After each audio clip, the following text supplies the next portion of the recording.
Greg Heiser, Richard Fox, we're courtside. Time now for tonight's starting lineups. Also brought to you by Gonzaga Checking, only at Numerica Credit Union. Gonzaga Checking, it's checking for champions. Details at banklikeabulldog.com. First for Portland, Kevin Bailey, Tim Douglas, Mitrovic, Nicholas, and Vandemars. This is a very young team. At times we'll see 4 freshmen and a sophomore on the floor. Eric Revenue, a former star at Stanford, now in his 6th season as the head coach at Portland. 81-91 is the record, but he is building quite a program in Portland right now. For Gonzaga, starting lineup looks like this. Pangos, Bell Jr., Hart, Harris, Sacre. Again, young. But you've got some veterans on that team like Harris and Sacre.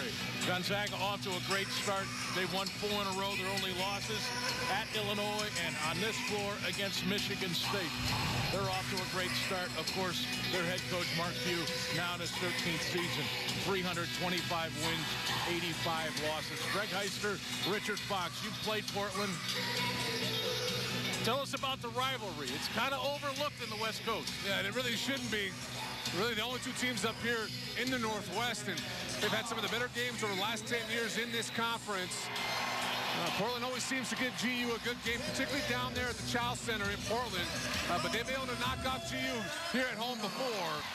GU will be better served not to take this game lightly. Like you mentioned, Greg, the schedule Portland's face has been awfully tough. That record may not indicate really the level of talent on this ball club. You saw that number 68-3 against conference teams on this floor as Elias Harris gets us going with the first bucket of the game. And you see right there, one-on-one Harris versus Nicholas, sophomore out of G Prep here in Spokane. Nicholas really doesn't want to get into foul trouble. Not a lot of depth for Portland up front. GU is going to look to get that ball inside early and often. Try to get some production, try to get some fouls. Shot away off, rebounded. Vandemars, can he go up strong? He does miss the shot. Rebound Harris. This is Pangos guarded by Kevin Bailey. And now Hart. Here's Douglas taking it away. Tough pass inside. Yeah, Gary assumed Elias would be open. Make sure you see your man's going to be open before you deliver that pass. Douglas missed the shot. Bell the rebound. Douglas looks a lot like Pooh Jeter used to play at Portland. About the same size. Of course, Pooh could really shoot the ball. We'll find out about Douglas shooting 31% from 3, but he's just a sophomore. And he's a nice player, though. Had a great end of his season last year in WCC play. Not quite as good as Jeter. Jeter able to play in the league for a couple years, but like you said, similar stature, similar types of games. Douglas not quite to score yet early in his career. Foul inside. Pangos goes to the free throw line. Douglas picks up our first foul of this game. And I believe Jeter wore number 11, too, if I remember right. Pooh could play. I tell you, that kid could play. I think he came into this building one time and threw in about 30 points and won here. I know he beat us at the old in Kennel. the old Kennel. Yeah, and if we had won that game, we would have clinched the WCC regular season championship. As a result of that loss, we ended up tying with San Diego that year and ended up losing to San Diego in the conference tournament. Let's take a look at a flashback real quick. Fond memories of the old Kennel. The lob to Turioff. We missed those days, Richard. There's Jeter. We'll get back into that, but I'm telling you, they kind of look like one another. Yeah, they're very similar. You know, similar quickness. I think Jeter was a little bit better athlete, but you overall, keep calling him Jeter. It was Jeter. Well, I know him personally, so it's Jeter. Funny because I used to argue with everybody about that, and everybody used to say it's Jeter, but I know it was Jeter. And Pooh actually got some experience in the NBA over the last couple of years. Last year. Previous season, played quite a bit in the D-League, was called up a couple times. Now playing overseas, I believe, in Spain. Mitrovic for 3. Boy, not shooting it well this year.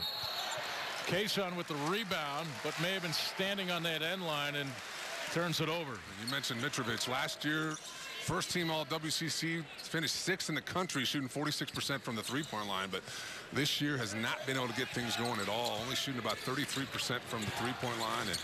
And when your game's that of a shooter and you're struggling from beyond the arc, it can make for a long season. His points are down. Last year, 13.5 points. This year, less than 10. So if they're going to have some success in conference, they're going to need him to get going. Pangos for 3. Great ball movement from GU against that 2-3 zone for Portland. Portland trying to really limit how much production GU can get inside. Looking to get GU those outside looks. And the way Kevin Pangos has been shooting the last 2 games, that might not be a good idea. Kevin over the last 2 games is 9 of 19 from the three-point line. Here's Kevin Bailey, freshman out of Clovis, California. Blocked by Hart, but a foul called on Mike Hart, his team's first. 17:34 to play first half. Bailey, a top 100 recruit for Eric Revenue. Yeah, great recruit, maybe the best recruit of his entire tenure there.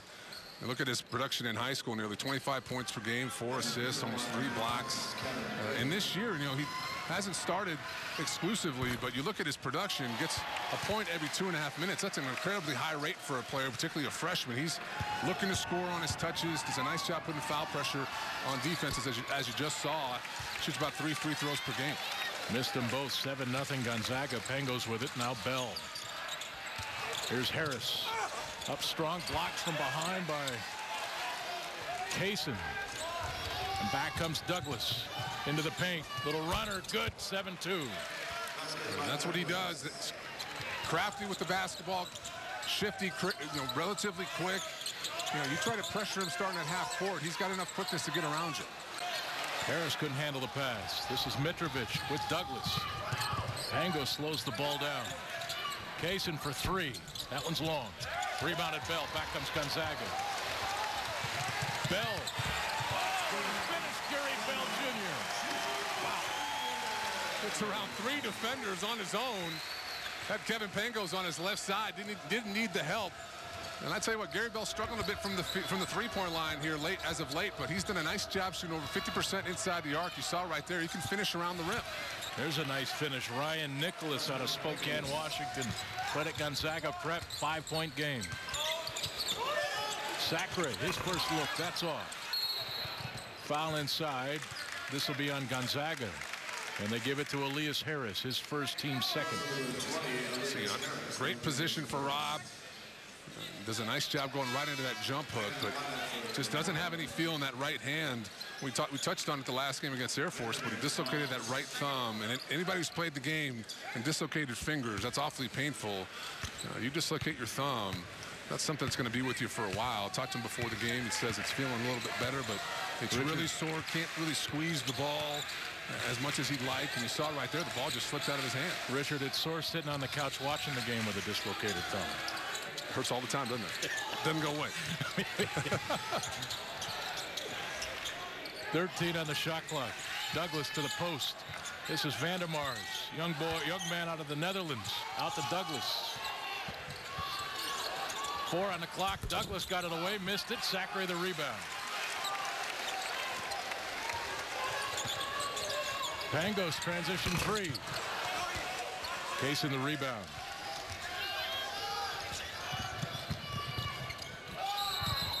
Travel. Bailey got under there. But he moved the feet. 9-4 the score. Watch the move by Bell Jr. That's a freshman for Mark Few. 9-4 our score in Spokane. 15:33 to play. Gonzaga leading Portland 9-4. Time to take a look back. We started this. This is back in the Richard Fox era. Game in the old Kennel. For good old days. Jetter.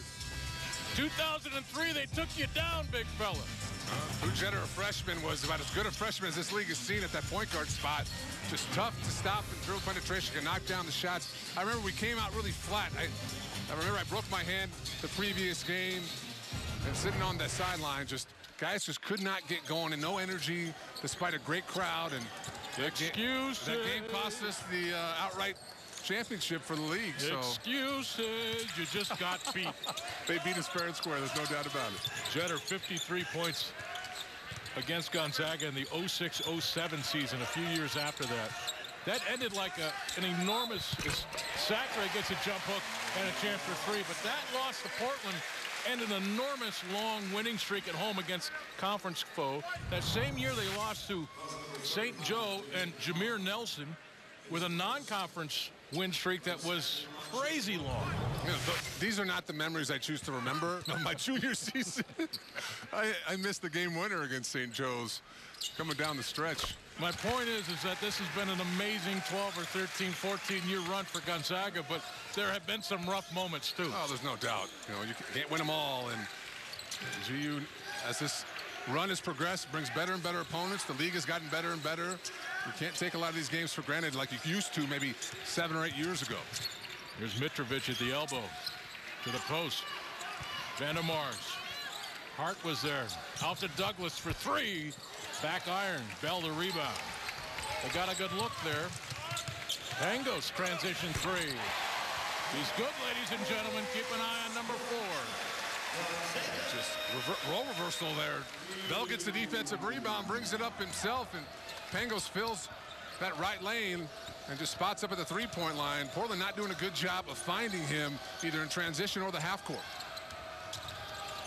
Mitrovic short on the 3 attempt. He is struggling from behind the arc. As Richard said earlier, 6th best shooter last year in the entire country from behind the arc. He had a teammate named Jared Stoll who was maybe the best three-point shooter in the country a year ago. Douglas missed the runner. Rebounded Harris. And that's what made Portland so difficult the last 3 years, is that balance. You throw, you know, a guy like Nick Ravio in the mix. They've had great balance with some of their bigs, and Knutson, Hannibal, Sigma, and made them difficult to match up against. But now they don't have the same type of balance or talent that they've had the last 3 years, and you see that reflected in their record. But that's not to say that they're not going to get back to where they were.